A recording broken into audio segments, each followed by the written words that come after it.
All right. Well, I am here with Brian Fair. Thanks for coming on tonight, man. I appreciate it. Indeed, man. Good to talk to you. Yeah, yeah. Yeah, we have a lot I think we have a lot of mutual friends. You're friends with Buzz, who's a good friend of mine, and yeah, so we have Zach The, Wells. the incestual Boston hardcore metal Yeah, scene for yeah, sure. yeah, of course. And we all came out of the same primordial ooze, you know? Yeah, I know. I know when you look at some of the bands and the members and how they're connected and just all over the scene up here is it's definitely pretty incestuous. 100%. Totally, man. The flow chart's hilarious, you know? And Yeah. even when you go back to the early days, it was like that Oh at yeah. first, too, you know? So it's, Yeah. it's funny. Yeah, like even like the real early like DC, like Minor Threat and those bands were all shared members, and so it's pretty crazy. Well, when the scene's that small, like everyone has to start a band, you know? Yeah, And that's what's funny. I yeah, always love when people see old flyers of like, it'll be like Overcast, Converge, Cave-In. That must have been insane. I'm like, dude, it was in a barn in North right. Andover. You know, I remember, you Yeah, know, like, Upton. I think they used to have shows in Upton did the at Upton one point. Grange, man. Yeah, Yeah, yeah, yeah. yeah. Um, so normally when I do these, I like to obviously research a little on the person, and so I'm not talking out of my ass. So I went on Wikipedia, which can sometimes be who knows what's on there. But the first thing on there mentions in seventh grade you had a visit to a recording studio. Oh, It was yes, sponsored yes. by Mass Electric The with a Mass Electric's slogan contest. Yes, indeed, man. and it says Uh, a Beastie Boys inspired tune. Yeah, basically they had some contest where you could record like a jingle. So me and two of my friends, Eric Benson and Jason Williams, we had a keyboard, like a little Casio keyboard, and Yeah, just played like beat number four or right. whatever, Yeah, yeah. and then and on every fourth measure would hit the fill button. So it had a very what was that? The Paul Revere by the Beastie Oh Boys yeah, vibe to yeah, it, where we all traded off verses kind of. yeah, And yeah. yeah, like it was about conserving energy. Nice. So yeah, it was all like about like, turning off the lights when you leave a room or energy loss will be our doom and Yeah, all these classic lines. But we won. Like we did it on like a little boombox recording cassette. And I think everyone else just kind of like wrote stuff down. So I right. think we just won just because we were actually recorded it. And Yeah, then they sent us like a legit studio and we plug in our little like $50 Casio keyboard into this like crazy right. Neve soundboard, like that Yeah. was great. So yeah, that was my first taste of actual recording studio experience. Yeah. Can we hear, is that tape available in the world? I wish I could find it. I bet Benson might have it somewhere. I had a Yeah. cassette of it for like ever, Yeah. but it's somewhere along the lines as the boxes transferred over the Right. years. Yeah. Lost. There was a picture of us too where we're all trying to do like a b-boy stance in Yeah, the front of the crossed the arms. mics. Yeah, Yeah. totally. Like it's hilarious, man. So yeah, so that's what got the bug in me. Yeah. Yeah, there's a video of me from high school.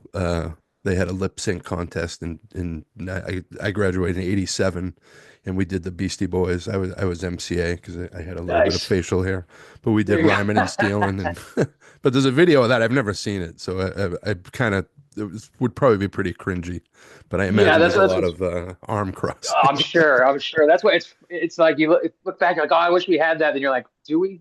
I Do know. we wish we had that? I Now know. you kids can't get away with anything embarrassing, man. It's Yeah. gonna live on YouTube and I know. Instagram for the rest of your life, man. I know. So But on the other side of that too is like when you look back as, coming from the hardcore scene and just the DIY world, um, doing that early was just that was always fun, just being creative like that. Like, Oh, you know, how 100%, man. I remember I started me and my friends in my neighborhood, we would just do like lip sync like shows for like the parents where we were yeah. just fake playing along the stuff and just going crazy. And then me and my friends started doing boombox recordings like super early. Hmm. And I remember one of the I guess I didn't realize at the time, but I was in like an experimental noise core band because we didn't know how to play yet, but I had a guitar, so I just would turn the distortion up and I'd hit it with drumsticks while my friend screamed. And I'm like, man, we should have toured Japan. We would have been huge, I know, right? Yeah. Like late 90s, like noise band. Totally, man. But we didn't know. Yeah, at the time, we were just like a bunch of fourth and fifth graders, just like making noise and recording it. So Yeah. yeah, that's what started the DIY ethic. Yeah. And so you're from Milford, Mass, which for anyone that doesn't know, that's I guess what's that, an hour west of Yeah, Boston? about 40 minutes less. But I always say it's 40 minutes from everywhere. We were 40 Yeah, minutes from Boston, 40 minutes from Worcester, 40 minutes from Providence. yeah, So it's funny. It actually became like a, drug mule central because of that, yeah, yeah, But yeah, I was born in Framingham actually, which is a little bit closer yeah, to Boston, and then we moved to Milford when I was pretty young. My yeah. parents were teachers in Framingham, so they didn't Oh, want all to right. teach in the same town we were in school in Yeah, because of they were just like course. they already saw the problems Yeah, there. yeah, yeah. I So work in Framingham. yeah, oh really? Yeah. So Yeah. that's where I was born. That's where my family like has deep Framingham roots. But Okay. then we moved to Milford, and yeah, and then I lived there pretty much until I went to Boston University, and from there I moved into Boston proper for like the next however long until I moved to St. Louis. Yeah. And so how does music find you in Milford? Like how young? Uh, Is it in yeah, your house? yeah, my dad was always like super 50s oldies doo-wop kind of guy and always singing, always playing music. Um, and I happened to get into Kiss and Aerosmith pretty early on. I think I had a neighbor who was like, probably like 5 years older than me who was already playing guitar, and he turned me on to Kiss and all that. And I went and bought like all the vinyl. Although actually, the first two records I ever bought of my own money were Men at Work, Business as Usual, and Ozzy's Blizzard of Oz on the Oh, same day. nice. Like I bought There you those go. two together. Yeah. So, and which is funny, both still in the collection that are Oh, right really? over there. Like the The OG ones original ones? survive. Yeah. Oh, The nice. original ones I bought, yeah, which That's is awesome. funny. Yeah. But so I got into like just kind of rock at first, the arena rock, and Hmm. from there that led to some of the kind of I guess hair band kind of stuff, and I started going to arena shows super young. Yeah. Like I saw like Bon Jovi Slippery When Wet tour with Cinderella opening up on the Night Songs album. Nice. It's the first one of the first arena shows I saw, and I came in and I saw Tom Kiefer on stage, and they opened with the song Night Songs, which Oh, is nice. just slow Yeah. and Yeah, heavy and yeah. like dirt. And I just looked at him, I was like, that's all I want to do. I was like, that looks like the best thing ever. Yeah, I know. The So doomiest of the Cinderella songs. totally. It's funny. My band I jam with here in St. Louis, Hell Night, we covered that and made it like, I mean, like sludge, That's awesome. Yeah. tuned down to like Z and super Right. slow. And, Yeah. like, Yeah, yeah. so, but so that's kind of where it began. I got into just kind of that, all the classics, Ozzy and Kiss and Aerosmith and Guns N' Roses. Got to see the Guns N' Roses open for Aerosmith on the Appetite tour, and that Oh, was killer. nice. Yeah. Yeah. And that actually, I started then kind of through skateboarding, getting into like, Sex Pistols, Black Flag, all the logo bands, like all the Yeah. T-shirt bands that were in the Yeah. back of the ads. Oh, yeah. And I remember getting Circle Jerks Group Sex and like hiding it from my parents and shit just Yeah. because of the name of it. Yeah. Yeah, of And course. Suicidal Tendencies first one, but didn't really know that scene like existed that was tangible. Like to Right, me, it right. was just like bands in the back of Thrasher Yeah. magazine. And I ended up actually meeting Mike D, who I was in Overcast with, who's now in Killswitch Engage, skateboarding at a friend's ramp. Mhm. And he was like talking to me about he's like, oh, you're into like, some of these, I think I was wearing a Circle Jerk shirt. And he's like, oh, I'm going to see this band Leeway at the Channel in Boston this weekend. You should go. And I was like, I read about Leeway's Enforcer demo like in Yeah. Thrasher and was like, yeah, totally. I've been to tons of shows. Yeah, that'd be awesome. And like, Yeah. no idea what I was getting into. And that show, I think it was Leeway, Breakdown, Only a Witness, and Said and Done, I think. Yeah. Yeah. Was it And it that was, '91? yeah, Right. Yeah. yeah, Yeah. yeah, Yeah. about 90, 91, Yeah. and I was fucking blown away. I was Yeah. like, compared to the arena rock vibe of, like Right. all that, it Yeah. was so different. Yeah. And next thing I know, I'm like, I'm the 14-year-old kid stage diving off the, grabbing onto the thing at the channel and swinging in the Yeah. crowd and Yeah. The going nuts. rafters. Yeah. And that was it. After Yeah. that, it was every weekend, like every weekend, either suburban shows or Boston shows or Yeah. something. Yeah. And then I realized in our area, there were so many bands that I didn't know existed. Yeah. Like there was this whole Hopedale Holliston crew of like Kingpin and Arise and Endless and Yeah. all these bands. I Yeah. was like, how was this in my backyard? I didn't even Right. know. And that was it. So Yeah. Yeah. Once you get that key to the door, and it's funny totally. that a theme on this podcast has been Kiss and skateboarding. Yeah. Like I There you feel go. like I mean, those are the I, two gateway yeah, drugs right there, you yeah, know? yeah, yeah, definitely. And then so you start Overcast in 91 around Yeah, that so same pretty time? much right after that show, we started talking about stuff. And at the time, I'd been playing in a band called Frenzy that was more like Sex Pistols meets Skid Row kind of Okay. like stuff. You know, Yeah. we were sleazy-ish, You're but we right. thought we were Yeah, punk yeah. rock. You know, Right. like, and Yeah. it's great though. Being sleazy, our guitar player is writing all these lyrics about like sleazy sex stuff. Where I'm like, he was the he was a virgin until he probably graduated college. You know, Right. Yeah, yeah. so but all he knew about that was like from lyrics of like like Warrant records and shit. Right. And Kiss. Yeah. So, but yeah, so we started talking, and I played bass, and he played bass, and he's like, "Well, I already got all these songs," so he's like, "So you have to sing." I was like, Yeah. "Okay," like, Yeah. And I think the first Overcast practice, it was just drums, bass, and vocals. I grabbed the drummer for Frenzy, Jason, who was the best drummer I knew, and we just jammed on some songs that Mike had written from his old band, Nice Try. That like that. It was very primitive-y, Cro-Magsy kind of like moshy stuff, like a Yeah. little more like New York hardcore influence than what Overcast became. Yeah. Um, and I didn't even know what I was going to sound like. I was probably doing like a James Hetfield thing, Yeah. just by default.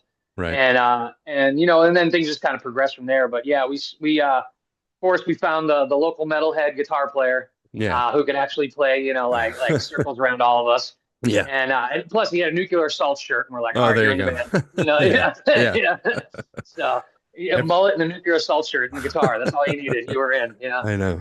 Every band seemed to have one of those, like in the early 90s. It was like Totally. hardcore kids and then that one like Hesher dude that was could Well, rip on the because they could guitar. actually play, they could Yeah. down pick and they could palm mute. And, we're like the rest of us were like we were faking that we knew what we were doing, but we, Yeah. you got the attitude, and then you needed that one metal dude who could actually make us sound like a real band. Yeah. Yeah. And then of course, then they hear like Judge and Cro-Mags, and they're like, Right. "Oh, okay, yeah, I can get into this," like Yeah. so.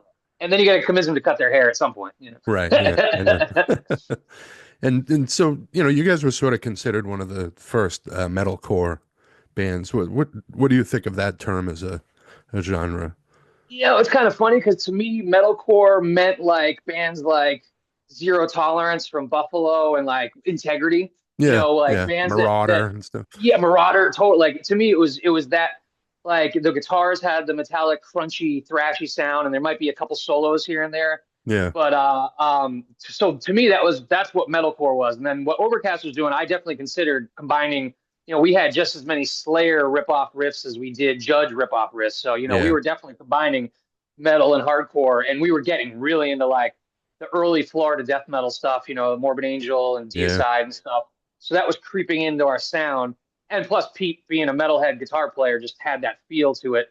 Um, but forever, Jason didn't have a double kick pedal. He would try and Oh. fake it with one. Oh And then yeah. once he got a double kick pedal, it was That like, was all it. right, all bets are off. We're a metalcore band now. Yeah. Yeah. It's funny though that now like metalcore almost means like poppy punk choruses with like breakdowns. Yeah. Yeah. So it's funny what it became. But Yeah. to me, Yeah. it'll always be like Leeway, Right. Integrity, Chromags, like Yeah. that type of stuff. So, Yeah.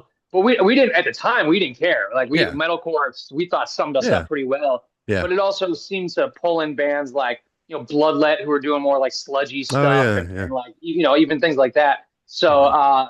that's what we kind of thought it was. So Yeah. um, and it's funny though, because Shadows Fall definitely got lumped into that new wave of metalcore stuff, and we were like, dude, we're a fucking metal band. Like, I mean, Right. like, Yeah. Yeah. like, yeah, we got a few mosh parts, but like, Right. I mean, we're At pretty the end metal. of the day, you're a metal band. Yeah, Yeah. we were pretty metal. Yeah.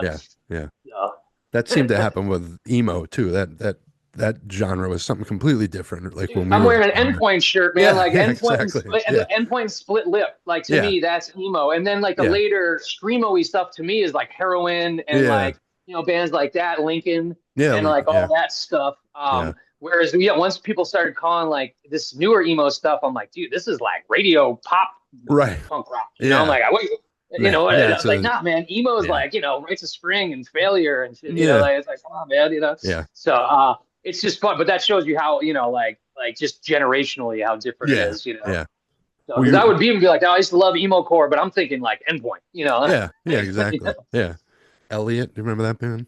Oh, totally, Yeah. Yeah. totally, all that stuff. Yeah. Yeah.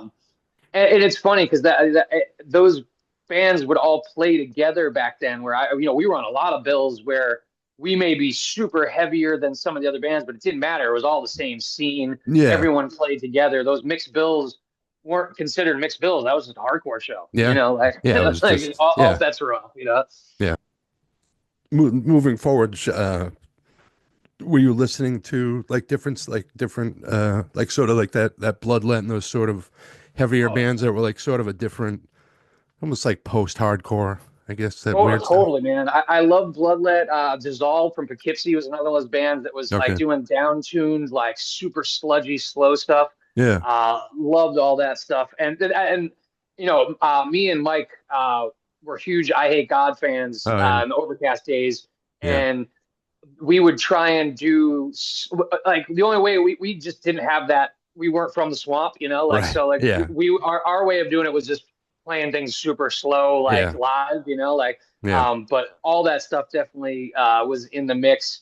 And just we were anything that like at that time was kind of pushing the genre in a new direction. Yeah. We were into, Yeah. um because we didn't exactly fit in any one of the kind of smaller parts of the scene. Like Yeah. Overcast was always a band that didn't have a home in a lot of scenes, and we liked that. We didn't Yeah. mind that, because we would play with straight edge Yeah. bands like that were doing like youth crew stuff. Like Yeah. we did a tour with Mouthpiece, Yeah. you know, and then we would also, but then we get to play with, we played with At the Gates, we played with Yeah. Deicide, Yeah. we would play the death metal shows too. So Yeah. we loved kind of being in between all that stuff and and Yeah. and playing with bands that were at least trying to do something interesting and Yeah. exciting. So, Yeah. That's the stuff I think that excites me, and it's always been, like I saw you have an Into Another shirt on stage in one of your dude, videos, Into Another were the right? band that like they kind of like showed all of us like, dude, all bets are off. Like you Yeah. can do whatever you Yeah. want, man. Yeah. It's like Yeah. if it's good, it doesn't Yeah. matter. Yeah. Yeah. That And band I remember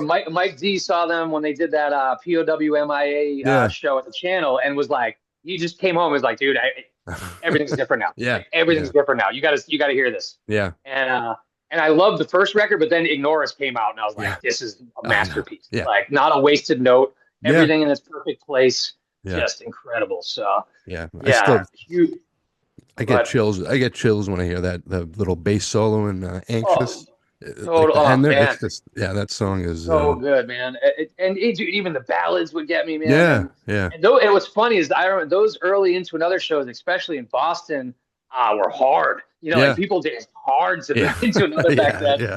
It was funny because they'd be singing about like snowflakes and people are just swinging fists. I know, Like it was yeah. awesome. So great. Yeah, I think I saw that first show and I wasn't feeling it.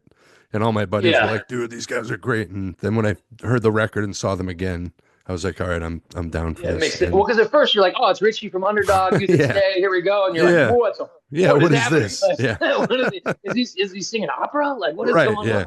yeah. And there's So like songs crazy. about Yeah. Underlord and yeah. Yeah, totally, man. Totally. It's He's a crazy. great But lyricist too. oh, incredible. Guy has such a way with words. So and everything's he's feeling it. Like, like Yeah, there's no pretension there. It's all right. like it's all Yeah. coming from the heart for sure. And you studied writing in college? Yeah, well, I ended up being a literature major. I was Okay. originally photojournalism, and the first few things we had to do were like 5 a.m. like court reports, where we're like going to the courthouse at 5 a.m. and Oh yeah. deadlines. And I was like, you know Yeah. what? This isn't exactly, I wanted to just write for Rolling Stone and like, like whatever. Right. So I switched over to literature Yeah. because I just loved reading and Yeah. all that. And I ended up with a degree in modern literature with a concentration in photojournalism. Nice. So from Boston University. So, but I was also taking a lot of philosophy and theology classes while I was there too. Yeah. And it's funny because I just kind of put a post up about this where like I didn't realize at the time like how chronological and biographical some of my lyrics are, and I can look Yeah. back and tell you exactly what I was reading, Yeah. I was like just gonna say. what Yeah. class inspired like this song. Right. Okay. I was there was a Overcast song, "Scar the Mind," and I'm like, man, this is just T.S. Eliot's "The Wasteland," like just Yeah. just like totally like redesigned and, Yeah. and Yeah. ripped Right. off. Or I'll be like, oh, this one's like you can tell I was like studying transcendental meditation at the time when Yeah. this was written. It's pretty Right. funny That's to nice. see. So, Yeah. yeah. Yeah, that's what I was going to So ask if how much of an influence that literature's had on your writing. huge, especially in those days. And Yeah, when I was kind of still learning about just how the world worked and just young and excited about like yeah, everything. That was a big part of it. These days, lyrics have probably been a little more reflective and personal and like coming from an internal place. yeah, A lot of those early ones were definitely inspired by external like yeah. influences, Stories and yeah, stories that I heard, philosophical ideas that I just kind of expand upon, and or even just psychedelic experimentations yeah, and things like that as yeah. well. Right. So yeah, definitely. But yeah, that was a big influence on those back in the day, and because it's funny, Mike wrote a lot of the early lyrics, and they're definitely like coming from a very heartbroken and tortured place. Yeah, And then you see the shift to this like philosophical, spiritual side, and you're like, you can tell I took over. yeah. That's funny. And yeah, so Shadows Fall. When does that start? It's funny because they started in '96, and Overcast took them on some of their first like out of state tours and well, Yeah, tours, right. just long weekends and shows and stuff. Yeah, And I remember at the time I had known those guys from some of their other bands from before Shadows Fall. Like Paul was in Push Button Warfare and Bloodbath and a few other bands from Western Mass. And Matt was playing in a death metal band that used to play around, and so I was already friends with most of those guys. And then when Overcast broke up, I didn't know what I was gonna do. Like I had been in that band at that point for like 8 years. I was in my early 20s, so I'm like, this was like a third of my life was in this band at that yeah. point. And we played our last show in Connecticut at the Tune In, and Matt from Shadows Fall was literally waiting as I got off stage and be like, "Hey man, I think Phil's leaving the band. If you want to sing," I'm like, "Dude, at least let me put on a dry shirt and like let the Right, right. feedback die from the Right. the last show of this band." Yeah, But I kept it in mind, and then he sent me a couple instrumental demos of the new stuff and where it was heading. Because yeah, their early stuff was like a lot of like 7 8 minute long songs that were right. a lot of death metal stuff, and it was cool, and Yeah, I loved a lot of the riffs. But the new stuff they sent me had a little more of a thrash metal vibe to it. Was yeah, getting a little bit better, tighter songwriting, and I was yeah, like, man, this I can get into. yeah, And we started jamming, and man, before I knew it, it was such a fast thing. Like I joined the band officially in like December of '98, I think, and by spring of '99, we were already signed to Century Media, working on a new record, and had two yeah. full U.S. tours booked. And I'm like, That's what awesome. just happened? Yeah, Like yeah, you know. And that was also the time where you didn't think of like success in a way yeah. of like, oh, we can do this for a living. It was like, oh Right. man, we're gonna put out a record and we Yeah, can tour a little bit. This will be awesome. But then things just escalated yeah, fast, man. yeah. And that's I feel like that kind of stuff is like like success. Just creating music, getting together with people is that's succeeding right there. And then 100%. it's a Like bonus. having a physical copy of the music you created was Yeah, just the coolest thing back then because it was a lot harder to do back then as well. yeah, Like to and even just getting into a legit studio and all that, and just having your ideas fully realized was yeah, such a cool thing. Um, but yeah, but then it did. It would definitely became like, holy shit, we could live off of this, make a living, and then things really took off yeah, like 5 years later from there. It was yeah, crazy. So yeah. You guys did some pretty huge tours. it got nuts. But what's funny is our first full we the first kind of extended thing we did, we went out with All Out War and God Forbid on like a 2 week tour, Hmm. and and then from there we did a full U.S. tour that was called, I think it was like the International Extreme Music Tour, and it Yeah, was this member from Sweden, Christian from Brazil, Cataclysm from Canada, and who else? Oh, that might have been it. And then us. yeah. So, and on that bill, we were without a doubt the softest of all the Yeah. bands. Right, right. Like we had clean guitar parts and like Yeah, and clean vocals and like yeah, yeah. and these dudes were just crushing. So, but we had a blast on that tour. The Yeah. crowds were great. And then the next tour after that was with King Diamond. Oh, We wow, went right that's into a crazy. King Diamond tour, That's great. and What it was was that like? incredible. It was awesome, but like Yeah, the King was not like very huge in the States at the time. Like yeah, it was at a weird time. It was the House of yeah. God record, Hmm. and which is an awesome record, but was like now, I see these King Diamond tours now, and they're Yeah. huge theaters, and he's got Yeah, all the he's had a production. huge, yeah, yeah. So we were playing like 200 cap clubs with him, where Oh wow. he couldn't even bring in the candelabras, you know. That's crazy, And there yeah. was a few bigger shows. Like there was a couple that were bigger, like Texas was big, LA was Yeah. big. But the first night was at the Key Club in LA, and I remember we walk in and their band's up there sound checking, and all of a sudden this dude who I assume was a roadie had the like cross, Oh yeah, that like thing, yeah. microphone, Yeah. a backwards NASCAR hat, like a white wife beater, and like Adidas track pants. And I'm like, oh, it must be a roadie checking the mic. And then he hits the first note, and I'm like, It holy was shit, him. that's the king. That's the Yeah. king. Yeah. Out of makeup. Out of makeup, in a NASCAR hat. I was so confused. I'm like, what is happening? That's But awesome. he was super cool to us. Like there was all this like, oh, the king can be weird about people being around, but we didn't care. Like we just were Yeah. like not rock starring out on him. We weren't Yeah. like, Yeah, yeah. oh, it's the king. Right. And so he was just like, oh, these dudes are cool. Like it's Yeah. fine, Yeah. So and they were great to us. That's But awesome. it was such a joke, And then the next thing we did after that was with Glassjaw. So Oh we're wow. like, we went from a death metal tour to King Diamond to like Glassjaw. That's We're crazy, like, all right? right, we can play with anyone. Yeah. That was kind of the beginning of it. We're like, we fit in anywhere. We're like, Yeah. just whatever crowd you put us in front of, we're just going to do exactly what we do and Yeah. just try and kick ass. Like that Yeah. was it. Yeah. So, You find that like more, I mean, nowadays I feel like festivals are definitely way more mixed. And I think it's just a testament to like younger people are more open to having, metal, totally. hip hop, jam bands, Totally, whatever. man. Like, especially DJ. some of these big ones, some of these Dan Wimmer ones we've been doing, like, whether it's like Sonic Temple or like, Welcome to Rockville, it's all over the place, man. Yeah. Yeah. It's crazy, right? The Sonic Temple, this stage had like Suicidal Tendencies, Converge, Mastodon, ICP, Death Heaven, all on the same, Yeah. on the Yeah. same stage in a row. It was madness, and it was Yeah. awesome. Yeah. Yeah. So, It's pretty random when you see some of these yeah, festival totally. lineups. So yeah, it's like Cannibal Corpse and then Ice T. You're like, yep, sure, that works. Let's Yeah. do it. And do you find a lot of the bigger artists that you've played with are most of them pretty cool with you guys, like King Diamond? Yeah, for the most part, we've been pretty lucky where we've played some bigger, like some bigger tours, whether it's Ozfest type stuff or like Slipknot, like arena tour, things Yeah. like that. And everyone's been super cool, but because most of it is if you're just cool and handling your Yeah. business, Yeah. everyone's cool, man. Yeah.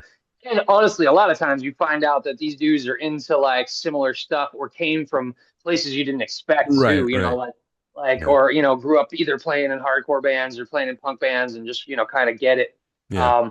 But we've been super lucky where we've gotten some crazy opportunities, and we every time we would try and make the most of it and be like, Yeah. we're just gonna bring what we can, Yeah. like. Yeah, yeah. But back in the day, if you would have told me we would do a tour like Ozfest 2005 was headlined by Black Sabbath and Iron Maiden, and like we're literally on Yeah. the same stage every night Right? with Black Sabbath and Iron Maiden. I'm like, Yeah. that's just didn't seem possible. Yeah. And like, 14-year-old you would be like, what?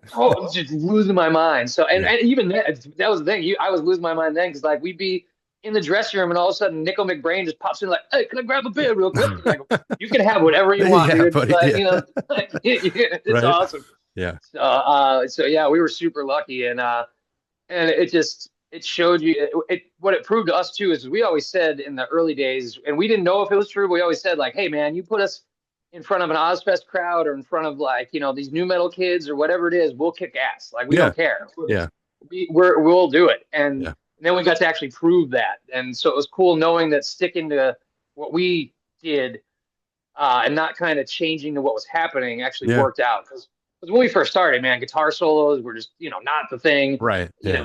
It was very much a new metal like world in the early 2000s when we were kind of coming up, and we saw a very drastic change on Ozfest 2003. The Hmm. second stage was like us, Killswitch Engage, Chimera, Sworn Enemy, Cradle of Filth, like all these like underground kind of bands, Yeah. and then half new metal bands. Right. Whereas the year before, had been all new metal bands. By the end of that tour, half of those new metal bands even broke up or realized like, wow, it's over. Yeah. Like, Yeah. This scene is, yeah. And then the next year, the second stage was all bands like us, Yeah. and then by 2005, bands like Us and In Flames were on the main stage, Yeah. So it was Yeah. just like we watched the shift. Yeah. Because you're not following a trend. You guys are just, you Totally. do what We were just you do. And stuck to our Hopefully, guns and yeah, let everyone else catch up. It was like, dude, we're like, they won't let us in the back door, so we're gonna kick the back door down, yeah, yeah, exactly, They yeah, and now they can't like, yeah, like say anything, like yeah,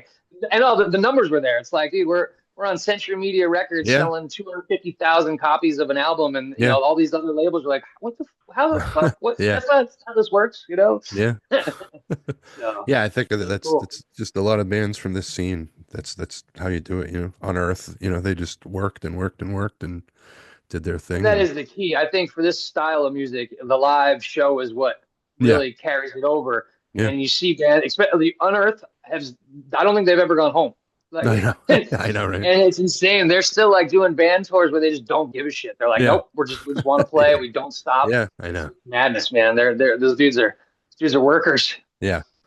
And you guys got nominated for a Grammy at one point. Yeah, which Yeah. that was a pretty big shock. Yeah. Like we knew the album had been successful, but Yeah. like that didn't seem like on the radar. Right. And it's funny. So we get the nomination, we're like, and we look at the thing, we're like, we're not gonna win. Like we know Right. that. I think Who are you up Slipknot. against? We were up against Slipknot. It might have been King Diamond as well. Yeah. I forget who else. And but Slipknot had been nominated, I think, twice already and not won. So we're like, all Right. right, they're definitely gonna Yeah, win. yeah. And but so we get there, and of course, none of us know how this stuff works. Right. Like we've never Yeah. been to anything like this. So you get Yeah. there early, and we realize that our awards is like in a separate building from the forum Right. that's not going to be Yeah. televised. Right. Yeah. And it basically is set up like a gym, like awards thing at high Right. school where all Yeah. these folding chairs, and they just call you up. Yeah. And we also realized right away, like when we first walked in, there was a little bit of champagne, there was some food out on this outside area, and as soon as the ceremony started, they took all that away, and Yeah. we're like, okay, well, that's weird. Then you go to the forum for the actual televised thing, and there's no food, no drinks, no anything. We've been there now for like 4 or 5 hours, Yeah. starving, Yeah. like just want a beer, and you can't leave your seat during the televised thing because Of they need course. seat fillers and all this shit. Yeah. And it was crazy. So I think we're like halfway through the ceremony, and we just all get a text from like our manager at the time, like, I'll buy Mexican food for anyone who wants to leave right now. We're all like, yep, Yeah. we're out. Right. So we bounced pretty early from the actual Grammys, like Yeah. televised thing. We hit all the parties afterwards. Right. Right. 'Cause that's where it's at. We're Yeah. we're not gonna miss those. But Right.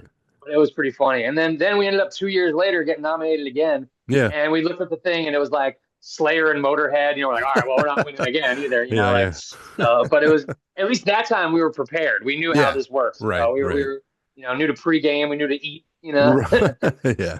So- and And that one actually had a Morris Day in the Time reunion. So that was oh, one of the that's coolest things awesome. I've ever seen. Nice. So, So yeah. you stayed for that. We stayed for that, and but Oh, yeah. we still left early. We still Yeah.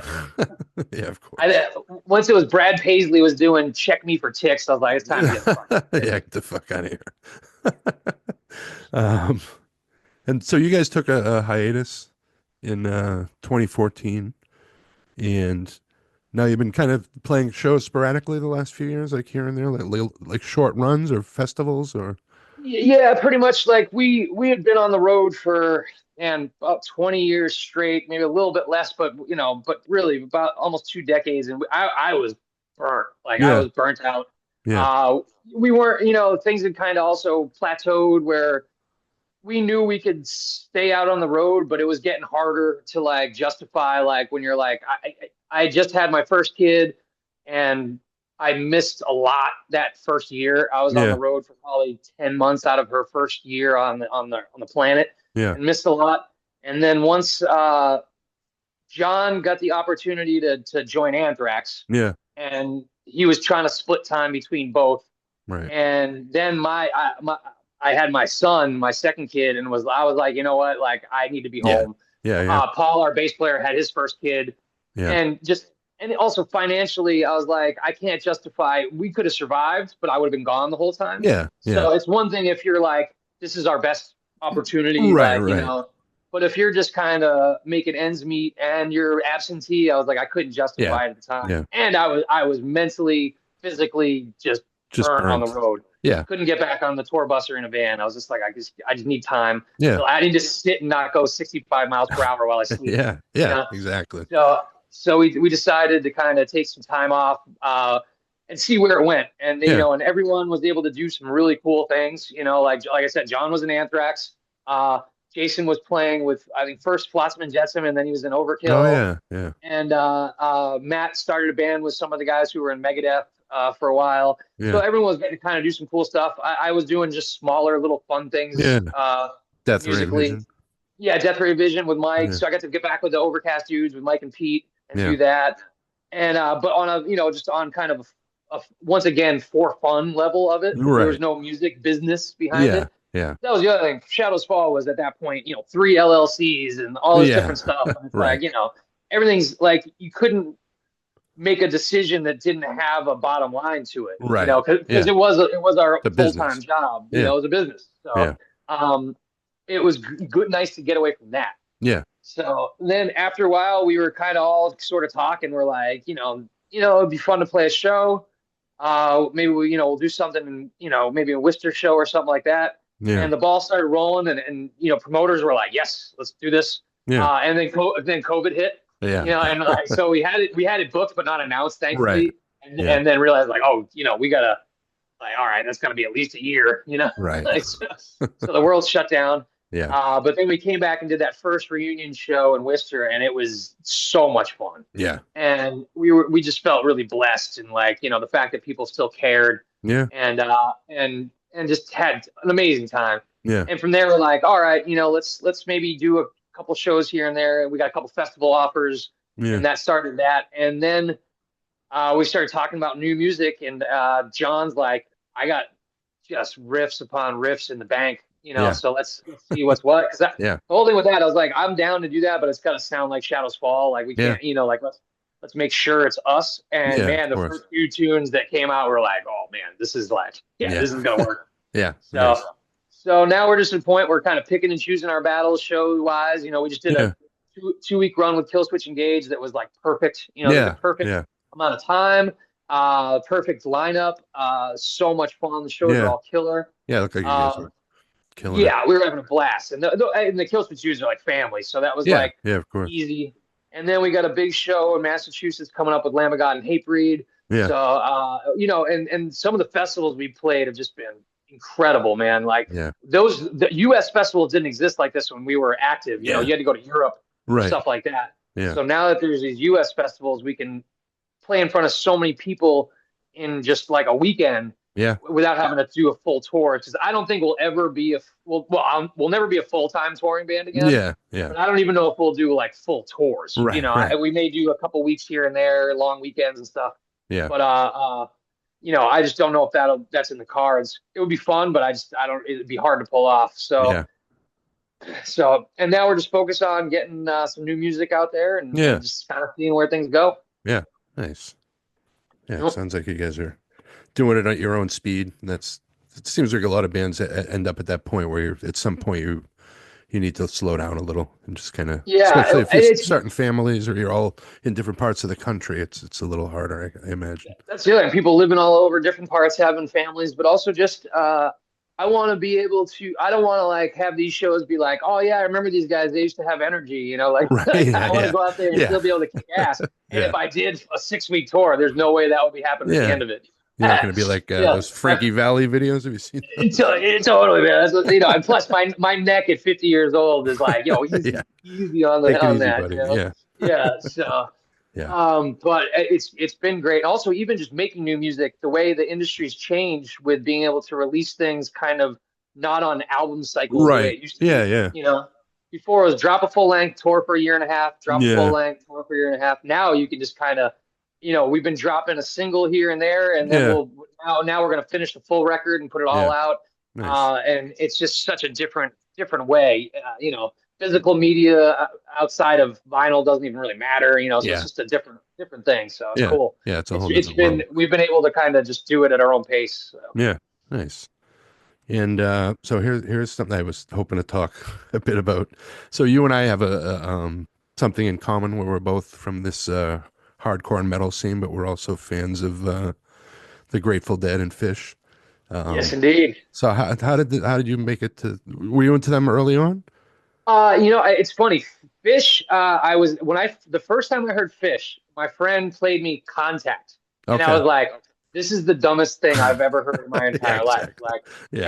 and I didn't make it to the funk jam at the end of it, Right. and all that. All I heard Yeah. was the nursery rhyme Yeah, the style Mike stupid lyric. Gordon Yeah. just talking about Right. like his car and touching the road, and I was like, Yeah. "Nope." I was like, because they were all like, "Dude, you'll have so much fun at these shows. You gotta go." I was like, "Dude, I'm going to see Rorschach, and Right. 126 band. Like, Yeah. I don't know what you're talking about." Yeah. Um, and it's funny too, also with the Dead, I had heard, some of the like American Beauty and like Working Man's Dead hits. And was Yeah. like, yeah, these are great songwriters, but Right. I didn't know too much. And then in '93, I did I'd heard a few bootlegs before that and was like, oh, okay, wait a minute. There's Yeah. this whole other side of this that I didn't realize, Right. and a level of musicianship that I was just blown Yeah. away. Yeah. And I was also getting into more progressive music in general. Started Yeah. listening to like a little more prog rock, a little more jazz fusion. Yeah. And then, man, I went to the '93 run at Boston Garden, hit every show, and was Yeah. like, all in. Yeah. I was all in. Yeah. And from there, I went down to MSG and did that run. Yeah. And then I tried to hit any show I could. Yeah. On top of that, the first Phish show I saw was at the Mullen Center in UMass, Oh yeah. and they destroyed. Yeah. And I mean, it also had like Big Black Furry Creatures from Mars. There's a Yeah. little bit of Yeah. punk rock to Punk it, rock in it. Yeah. Yeah. yeah, and then they became, that was all I listened to Yeah. for like Yeah. a few years. That was Yeah. it. Yeah. I dove deep in. And since then, I've seen at least a couple shows every single year besides when they took their hiatus. Yeah. Since '93, Yeah. there's been a year that I haven't at Yeah. least seen one show, Yeah. if not more. Yeah. But like '95 to '98, I was not on tour the whole time, but I was Yeah. definitely doing weeks of Yeah. shows. Yeah. Same here. And that was 95 and 97 are the two of my favorite years. And 98. 98's Yeah, underrated, I think. very underrated. 95. See, what I liked about the early days, because I was really into the composed stuff Yeah. and just their tightness at Yeah. first. Yeah. And then, dude, '97, like once the funk hit and Yeah. things just got weird Yeah. and just the psychedelic soundscapes, because I was also Yeah. getting really into shoegazy stuff Yeah. like Spiritualized and Yeah. My Bloody Valentine. So Yeah. once they started swirling around, Yeah. it was over. And then, dude, the Island tour happened in Yeah. '98, and it was just, Yeah. I hit That all was one of four my those. favorite. This is my favorite Good. run, I think. Yeah.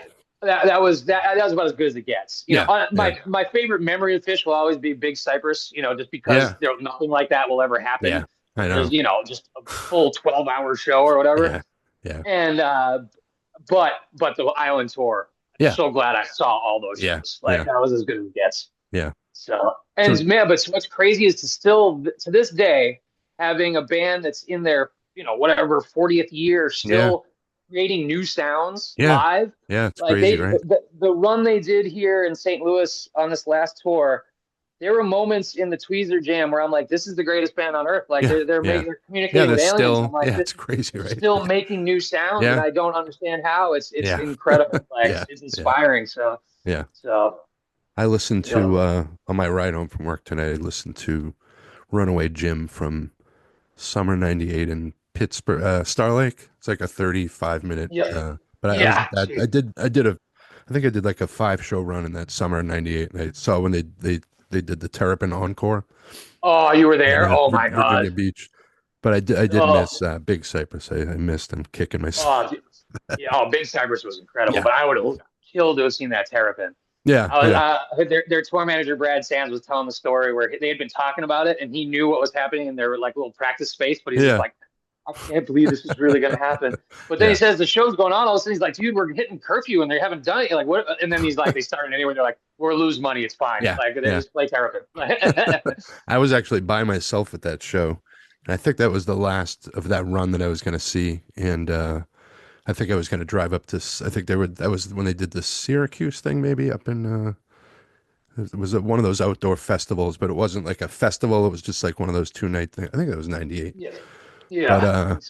But I was by myself and I was just tired. And right when they got off stage, I started walking, and then I heard the opening of Terrapin. Yeah. I'm like, nope. Like, went right back. I was like, thank God I didn't. I know. I was like, thank God I didn't. I would have. Yeah, that would have been a tough one to have been on the outside for. Yeah, I would have had to lie forever. Been like, oh yeah, that was great. Yeah. Oh yeah, it was amazing. Yeah, that's awesome. Yeah, it was a bummer you missed Big Cypress, man. There was nothing I've ever will experience like that. Like, Yeah. honestly, my brain couldn't handle it again. I'm Yeah. shocked that I didn't wander off into the swamp somewhere, get Yeah. eaten by an alligator. But man, I would go back and listen to the sand from that night, Yeah. and it's just like the most pulsing, Yeah. like That's crazy probably my thing. It favorite just thing on there. Yeah. was unbelievable. The Yeah. Mike song, I remember, they all of a sudden released more smoke than I've ever seen, and I was there was this stuff going around called the mystery green dust that to Yeah. this day no one knows exactly what it was, Right. and all of a sudden I'm starting to drift off into space, and I'm staring at the screen at the stage, and I swear it turns into a giant mechanical spider in the red lights and it starts Yeah. coming towards me. And I just started backing up. Like I couldn't look away, but I just started like physically just like retreating, you Yeah. know?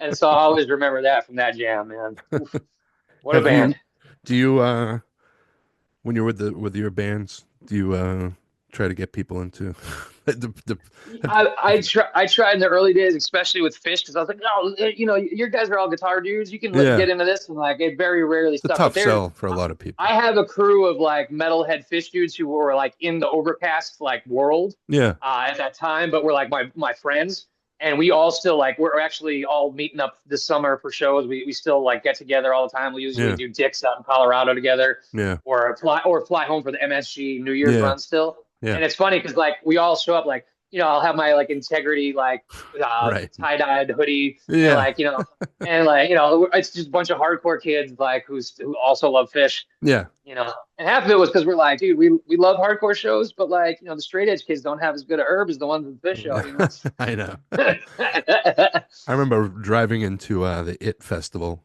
and I was with one of my best friends is Buzz's brother Sean, and him and I went up to that, and we listened to like Warzone.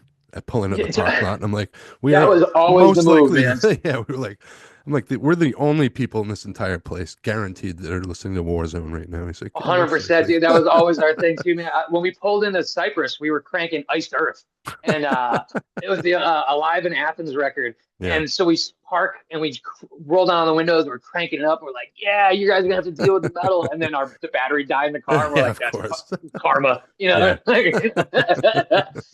Yeah. I feel like people in that scene too, the jam band scene, can be a little more open with different genres of music too. Totally. So, They're either that or they can be judgmental of like punk and stuff because it's not, well, they may think it's too technical. simple. That they think it's Right. caveman music sometimes until they Yeah. hear like some of the real stuff. Because what's really funny, especially with like '90s sort of like more melodic hardcore, like verbal salty type stuff, those riffs would fit in with early '90s Phish, Yeah. like in a phone Yeah. jam, Yeah. like no problem. Right. So Yeah. there is a lot of that. But and it's funny. You play like and some of even the band like a band like Humphrey McGee's, they'll Yeah.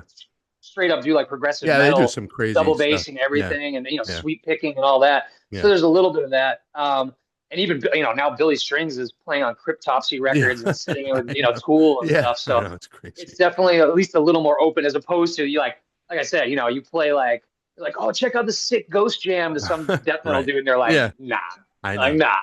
I know. nah. I know.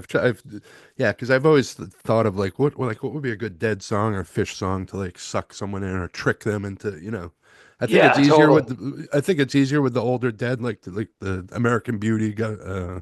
Yeah, so the songwriting again, but then also even the Primal Dead, you play them like the 11 or something, and they can Yeah, at least hear like, oh, these dudes are just ripping and going yeah, crazy. But yeah, like, yeah, but then it's usually half the time. Also, the vocals will come in and they're just like, and yeah, that's when they tap out. yeah, yeah. So Fish. I think I played "What's the Use" for a friend by Fish, and he was like, "Wow, this is cool." He's like, "Is this Sonic Youth?" And I was like, "No, it's yeah, Fish." nope, He's like, it's "God, yeah." Fish. He's like, "God damn it, Yeah, you you got me. fucking You got me. you got me." Yeah, you got me. That's again an instrumental. Yeah, and I think it's I I yeah, love that song live, man. Oh my yeah, God, the yeah. chills. Yeah, and I think that's where you gotta get people in is the jams because Yep, I think a lot of people think it's just noodling guitar solos, and I'm always thinking that's more like the Allman Brothers or even the Dead to a exactly. point where like the Even Dead some kind of of the got dead, yeah. spacey, but Yeah, Fish but made Fish these Fish does created sound these space, man. Yeah, yeah they create stuff on the fly. They also create riffs and like that. yeah There's like what was it there the Ruby Waves from like Alpine Valley that they put out on vinyl recently. Like there's a full Sabbath section of the jam. Yeah, yeah, And then it yeah, goes right into like dub reggae, yeah, like yeah, so yeah, smooth.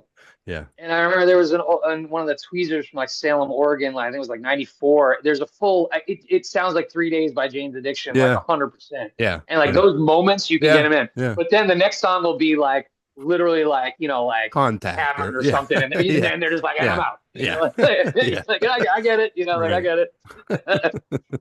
Yeah, the Worcester show, 11/30/97 was another one of those that got like real heavy, and that was one of Yep. those where I Dude, Evil Fish, man, that was the yeah, thing for a while, man. yeah, They would put on the red lights and they'd get discordant and yeah, evil, and I would see all the deadheads who hopped over after Jerry died, who were just yeah. looking to party. Are like, what's What going is the on, yeah, man? yeah, yeah, it was a different vibe. I saw the Yep. one of the first I started seeing them in 90, but I think the first time I saw them do something crazy was in Providence, the David Bowie in 94, which was a Oh, pretty and yep. that thing got like Dude, as he that was doing gets that Lassie like thing in the middle of it. insane. But that Gets was one of messing those with first everybody. times where I like left my, might have it wasn't just the music Yeah, that was doing that to me, but I definitely yeah, left my yeah. body and was like watching the I felt like I was watching me watching the show. I'm sure you. That's amazing, man. I always used to joke around. I was like, think about it. They got you locked in an arena. They're using pinging surround sound delay while they're telling you Right. you're never going to have this maze while just ripping I the know. riff. I'm like, Yeah. that's Yeah. That. evil. Yeah. I know. The people like tripping really hard. I always was like, oh, you're Yep. having fun. It's crazy, man. Yeah. Good Awesome. stuff. Awesome. And you take that sort of spirit of just that fun it shows to how you perform, I imagine. It's A like hundred it's a percent, man. different vibe, but you know how that energy is. It's the same But kind. I'm always smiling on stage because I'm like, this is the funnest thing ever. I'm always trying to connect with the audience that way. Like, cause yeah, like it should be a party, man. Like, Yeah. like we don't play shows, we throw parties, and like Yeah. that's the way. But I came up in that scene where that's what it was about, and Yeah. I'll always like have that, Granted, like we're playing some punishing, brutal stuff at times, but Yeah. like that's I'm always trying to bring some sort of positivity to it as well. Yeah. Yeah. That's awesome, man. Yep. Well, I appreciate you doing this, man. This has been fun. I'm glad to chat with you finally. Indeed, man, as Yeah. well. So, Yeah. see, us metal hippies got to stick together, I know. We'll have to trick more people into are you hitting any of these shows coming up? This has been a tough year. I'm trying to figure it Yeah. out because whenever the ones that are close, I'm either playing a show or have something. Yeah. So I'm going to try and hit Chicago. I may try and hit Boulder. Yeah. But we'll see. We'll see. Yeah. It's gonna be this year will be tough. This year will be Yeah. tough. Yeah. I don't When think in doubt, I'll always just be like, please just announce MSG New Year's, and I'll just go there and meet up with I my know. friends. I know. I So really want to go to Hampton, but I don't think I can do it this year. I know, same. Yeah. Awesome. All right, man. Well, you have a good night, and I will talk to you soon. Sounds good, brother. Thanks for again for doing it, man.